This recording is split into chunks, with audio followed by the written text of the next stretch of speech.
Now we have author of Bonding Over Beauty, Erika Katz, with us. Erika, is this appropriate at all? This is absolutely inappropriate. As mothers, we have to be teaching our daughters that their self-esteem is really important, and they're beautiful as they are, even if they're different from how we are, even if they look different than how we would like them to look. Giving a child Botox is unethical and absolutely ridiculous. Besides, a child has so much collagen in her skin, there's really no reason to put Botox in her face. Well, and apparently she was saying that, you know, there are a lot of demands on women these days to be beautiful, and she was just trying to give her daughter a leg up here. What do you say to that? Well, again, you just said women. Yes, there are demands on women to be beautiful, but this is a child. She's 8 years old. I just can't see why you would ever give an 8-year-old something that's supposed to get rid of wrinkles. 8-year-olds don't have wrinkles. Rob, you want to weigh in on this? That's what I was going to say. I mean, I've never seen a wrinkled 8-year-old maybe on the bottom of their foot when they walk out of the water. That's indefensible and ludicrous.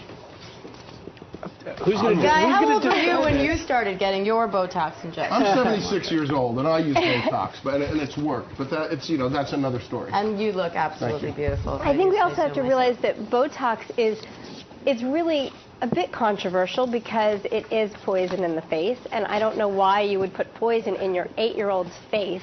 It just doesn't make any sense.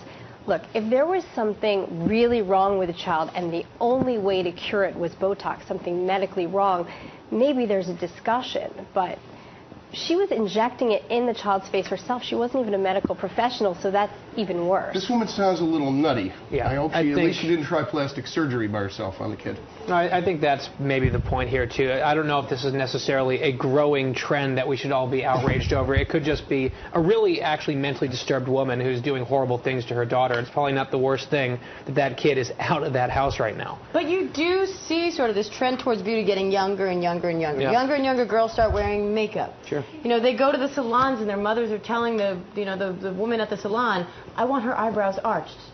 No, more arched. I mean, at what point do you decide where someone's old enough to start doing these things? And couldn't the same argument you're making for Botox be made for all of these things? We should be teaching them they're beautiful, so they shouldn't have to wear makeup. I don't think it's the same because, for instance, if your daughter wants to wear makeup and you say, okay, let's get a little lip gloss, you're really just putting a little shine on her lips. It's very innocent, it's a fun thing to do, and girls love to put their hands in their mother's makeup bag. That's far different than taking a needle and injecting it into your daughter's face. Even with hair. But is it that far off from pouring hot wax on her and ripping her hair out of the roots? Well, in my book, I actually tell you that when your daughter's really young, if she really has a unibrow or she has hair above her lip and she's embarrassed by it, you should shave it because she doesn't have testosterone, so it's not going to come back like a man's beard. Because I am against hurting your child in the name of beauty. It just doesn't seem like something that's right to me. Rob? I agree. I'm a parent of two children, and the worst thing is an overbearing parent in that manner. And I mean, if we were just getting away from talking about a woman who sounds insane, just to parents in general, I agree with you. I mean, you have to be very careful and do the right thing with your kids. And what if it's not the parent? I know when I was younger, I one day just decided I was going to shave my legs, and Mama Macedo was not happy about that. Then you lock the kid in the closet. But you know what? What happens if you know, your kid, your teen, whatever, at whatever age you decide they do something that you find sort of inappropriate because they're trying to chase this dream of, you know, whatever beauty picture they have in their heads? Well, I think that's a really important question. I think what you have to do is talk to your daughter. So if she's doing something that you think is inappropriate, this is really the time for a nice conversation with her. This is not the time to yell at her and say, you shouldn't be doing this. Don't be her judge and jury. Instead, say, honey, why'd you shave your legs? Are your friends doing it? Are you feeling self-conscious? And find out what is on her mind, because really that's the big picture here. We as parents need to communicate with our kids. And if we're not communicating, we don't know what's going on. And if we are judging them and yelling at them all the time, I don't see how we'll ever find out the truth and really get to parent them properly.